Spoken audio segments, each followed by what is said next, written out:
Hello, everyone. My name is Tone Vays. I spent about 10 years working on Wall Street, companies like JP Morgan Chase, Bear Stearns. Before that, I was at Bear Stearns during the collapse. I just saw the movie The Big Short on the plane here. It was very interesting because I was in those buildings as everyone was coming out. I'm going to try not to speak too fast for the translators, but we do have a lot to get through. I'm just going to talk about the history of Bitcoin, how we got here, price-wise and economics-wise.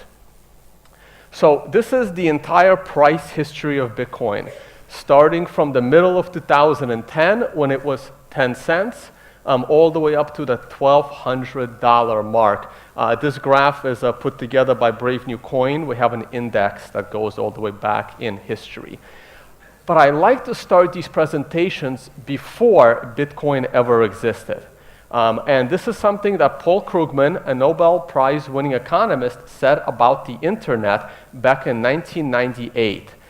He was quoted in a magazine saying that the internet will be nothing more than a fax machine when it's all said and done as far as its relevance. He didn't think that people had a lot to say to each other.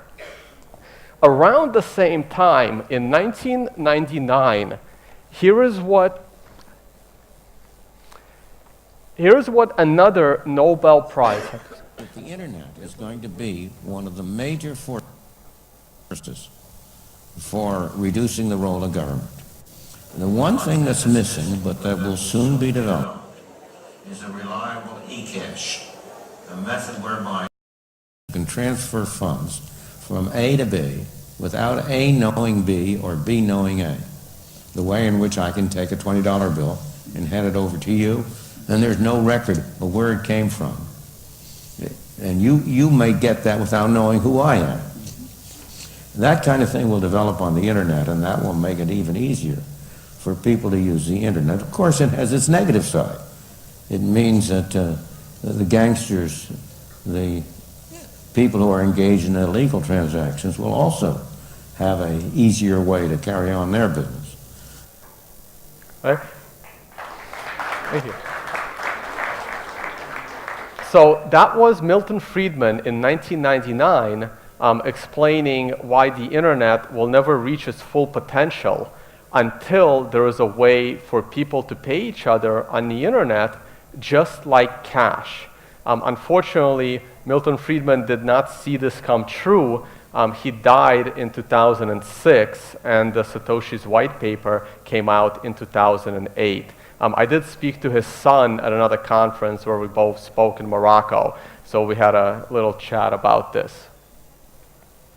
Oh, why are we not moving forward? Oh, no. Oh, here we go. We're good. Nope, we're set. Okay, so Milton Friedman was absolutely right, and when Bitcoin first came out, it was only 10 cents because people didn't know it, they didn't really trust it, they didn't know what it would be it would be used for. The price slowly went up to 50 cents in 2010, and in around December of 2010, there was a very interesting conversation.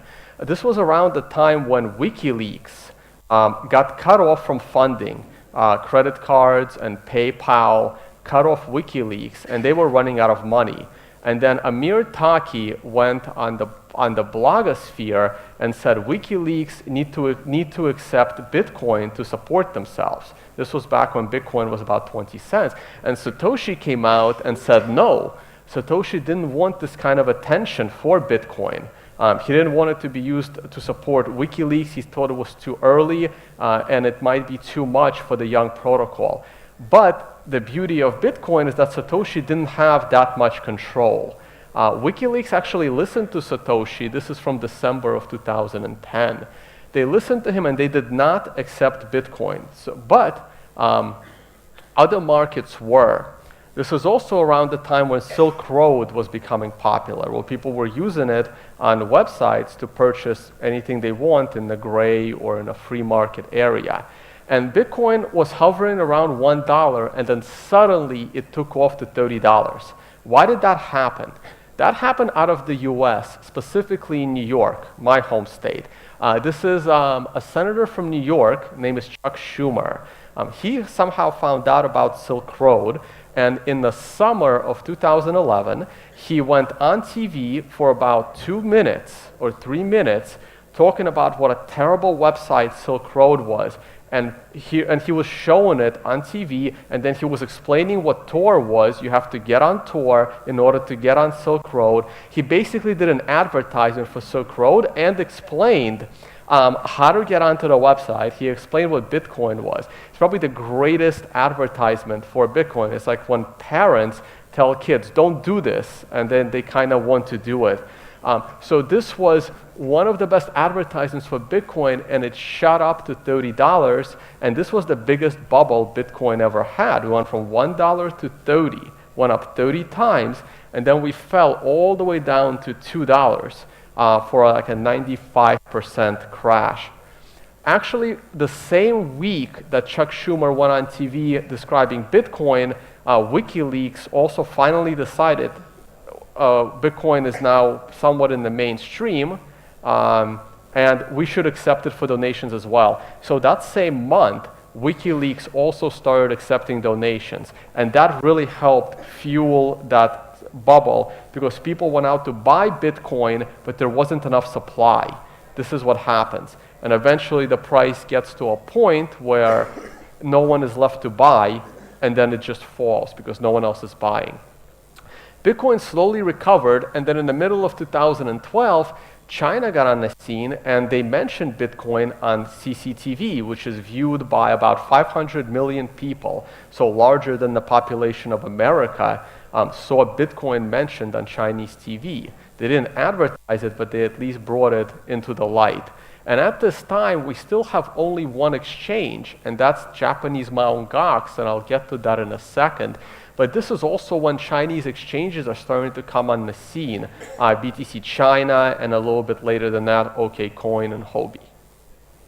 So now it brings us to 2013. Bitcoin is coming up. It had a little mini jump here. So this is interesting. In early 2013, several things happened. Around this time, we had the first Bitcoin halving. So this is when the reward got cut from 50 Bitcoins every 10 minutes to 25. Also, this is the suspicion is that this is when Mt. Gox turned on their Willy bot, and they were doing spoof trading trying to raise the price because rumor had it they were hacked back in 2011, and they were actually running a fractional reserve. So they were faking trades trying to raise the price of Bitcoin. This is also when I finally decided to get my first Bitcoin. I knew about it back in the WikiLeaks days, but unfortunately, I did not take it seriously, and I never participated in any of the gray markets, which in a way maybe is a bit unfortunate because those people got an early jump if they held on to their Bitcoins. And the events of 2013 happened in Cyprus when their banking system shut down and people had to wait in line for ATM machines to take out 20 euros. I was still working on Wall Street at the time, and I was already into this libertarian, real money, no fiat money. And I remember telling the other guys, the PhD, the Wall Street people who I'm at the office with, they're all laughing at me. And I'm like, oh my God, do you see what's happening in Cyprus? They just shut down their banking system. They're confiscating people's money. And everybody said, that can't happen here. That was basically the most popular answer. They're saying, that can't happen here. I'm like, I really think you're wrong. And this is the event that caused me to finally go and get some Bitcoin. And the trader that I am, of course, I buy Bitcoin right into this bubble. How many bought their Bitcoins for the first time going into the 250 bubble? There's a fair amount in here, right? That was me as well, and I'm buying them right here, and then boom, we fall to 55. We fell about 80%. And then this was like the short-term bottom, this was the longer-term bottom. And then we go up into 2012. This was a very interesting day. You see this fall right here? This happened on August 1st. Anyone remember what happened on August 1st, 2014? That was the day the Silk Road got shut down. I remember this day very well. Again, I'm still working on Wall Street. My coworkers know I don't participate in any drugs. It wasn't my thing, but they also know Silk Road is the most popular use case at the time. So they're coming up to my desk. They're making fun of me. Haha, the drug website is down. What are you going to do with your Bitcoin now? And that was the view at the time, because you think it's going down. It went down for one day. Everyone thought Bitcoin will not survive, and then it goes straight up. China had a lot to do with this. The Japanese exchange Mt. Gox is about to go down. All of the US exchanges are closing, like Trade Hill. Charlie Shrem gets in trouble. And some of the other ones in the Chinese exchanges are taking up all of the volume. And that was pretty much the history. Also, New York, US had a lot to do with it, because there was very positive Senate hearings. And they tend to look at Bitcoin like the internet, to maybe they'll give it some room to run. So now let's talk about the fall. And this is a classic bubble. This is a logarithmic chart, by the way. Like, this is from $1 to 30, but this is from $100 to $1,000. So this is 30 times. This is about 20 times, and this is about 10 times. That's because I'm using a logarithmic chart. And this is a classic bubble. We fell from 1200 till we eventually bottomed out at 150. But look at the pattern. Okay, it becomes a very familiar pattern, and we've seen it before. Okay, and that pattern is right here. You have this mania phase, and then we fall, and then we have this one spike, return to range. Everyone thinks we're going to go back up, and then we do one of these. So I like to ask the question, where do you think Bitcoin is today on this chart? And the best answer I ever got from someone, they said, oh, it's all the way over here on the left. It hasn't gotten to this yet. We haven't hit the mania phase yet. That was just libertarians. And that was about it. So here I have Bitcoin in blue. And now it's not a logarithmic chart, it's a regular linear chart. This is the bubble to 250. This is the bubble to 1200. And I have it on the backdrop of another asset. And the scale goes from about 10 all the way to about 50. Those that haven't seen this presentation before, what asset is in the background? 50? High was 50. Silver. Okay, so this is silver. So if you look, the chart looks almost identical. This was silver in 2011, and then it had that second peak. That was that second peak right there. And then we had this long base, and then we fall one more time, and then we slowly get to the bottom. The only difference is Bitcoin was doing it 3 times faster, because the information in Bitcoin goes faster. There's nothing physical to exchange. And then around a year ago, Bitcoin started to lead. So Bitcoin finally got off the bottom, and it made a high, corresponded to silver. And then Bitcoin went up again here, corresponding to this. So now the arrows are facing in the opposite direction. So you can now look to Bitcoin to lead silver, even though my prediction of silver going down to about $8 didn't actually happen. But I will also talk about my Bitcoin predictions in a second. So why did we have this big, long fall in Bitcoin? And what I suspected was during the run-up, people wanted Bitcoin, but there wasn't much you can do with it outside of the gray market. But this is when all these merchants started to accept Bitcoin. And I was in a very big debate. That one is me. Was written on Cointelegraph. And I said, if PayPal integrates Bitcoin right now in early 2013, Bitcoin might drop all the way down to $10, $15, because there will be this huge outlet for selling. I see that there is demand and supply. Where is the demand for Bitcoin, and where's the supply? The demand for Bitcoin is people wanting to use Bitcoin, or needing to use Bitcoin is more likely. The supply of Bitcoin, well, we know the mining supply, but that's predictable. The unpredictable supply is merchants, because when you use Bitcoin to buy things, most merchants immediately sell that Bitcoin, and it hits the open market, bringing down the price. So as long as all these merchants were coming on the scene, but we ran out of new people to buy the Bitcoin, some people call this a naturally occurring Ponzi. the price would continue to fall because there's more selling than buying. So let's talk about some of the top use cases for Bitcoin. And for those that actually need to use Bitcoin, they are still all of them are pretty frowned upon by governments. Okay, I have this article on my website, Liberty Life Trail, where you can just Google the top use cases for Bitcoin. But I want to focus on number 7. Okay, number 7 is my killer app of Bitcoin, even though there's many others on this list that most people disapprove of. Transferring value cross-border, and why that is very, very important. And the reason it's important, I'm going to jump straight to Europe. As we know, Europe is having a lot of financial problems. The first time I gave this specific presentation, it was in Mexico at Acapulco. This was in early 2014, I believe, early 2015. I don't remember, but it was about 6 months before the Greek crisis happened. I think it was in February 15.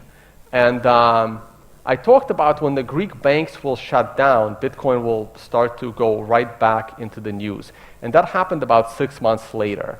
After that, I expected Italy to go down. They had a bit of their banking crisis recently, but it wasn't as bad. The government stepped in and kind of put confidence back in because it's all about confidence.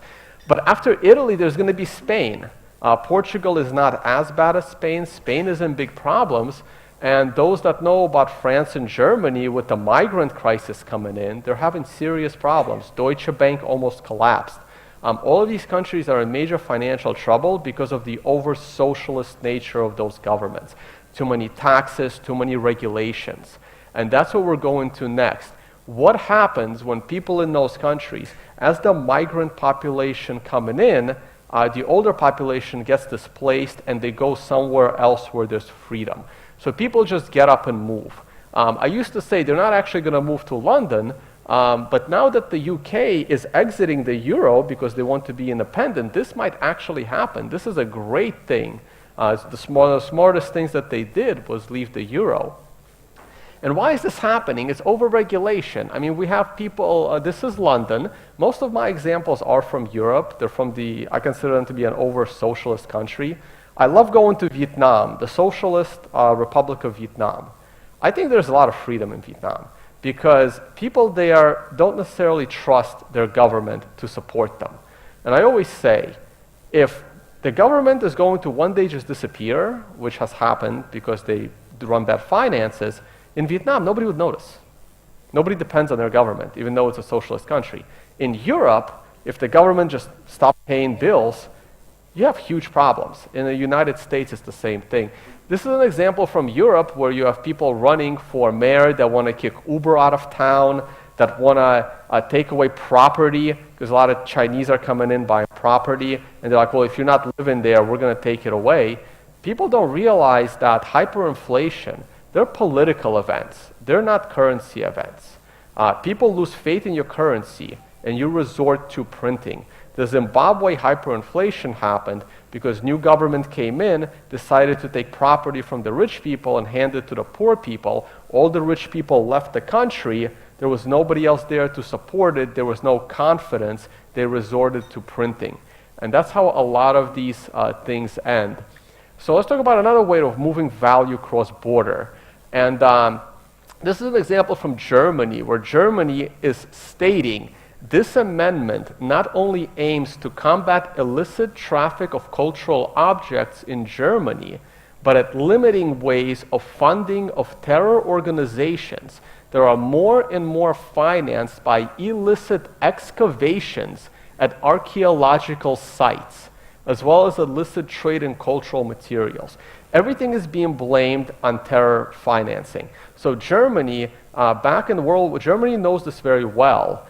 During World War II, people needed to hide their assets. They built wine cellars, they bought art. They were buying all these collectibles that they can hide and then sneak away on ships or move them out. So Germany is putting an end to it. You now have to register all your collectibles, valued at over 100 euros. So Germany and all of Europe are about to kill the entire collector market. This is an example from France, where anytime you're using 3,000 euros, even down to 1,000 euros, you have to provide your ID. It's the AML KYC regulation, where they want to know exactly who you are anytime you want to exchange cash. This is an example out of the US. Argentina is a very cash-based society, but in the US it's going in a slightly different way. Louisiana, one of the states, put in a law that you're not allowed to buy second-hand goods with cash. So if you're having a yard sale, you want to sell your bicycle, you're supposed to take a check. You're not supposed to take $10 in cash for an old bicycle. So there's this push to get rid of cash.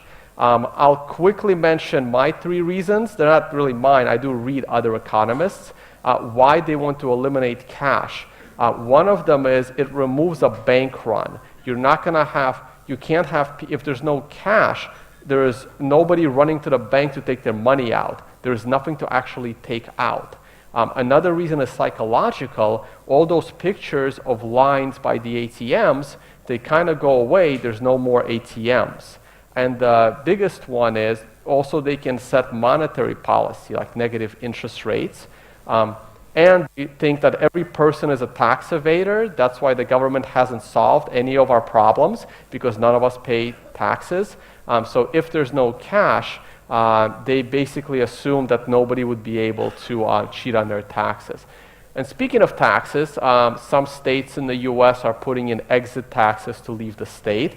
Airbnb has added taxes. This bothered me a lot. The first time I saw this, it added about 30% to my bill on Airbnb. This is out of Europe. Supposedly the regulation on the sale of cabbage was 26,000 words, but I looked at Airbnb terms of service just to stay at another person's apartment, 33,000 words.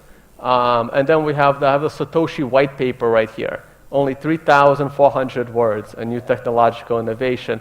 Meanwhile, to stay at another person's house for one night, you're supposed to read a 55-page document. That's terms of service. That's not their privacy policy. That's another 30 pages.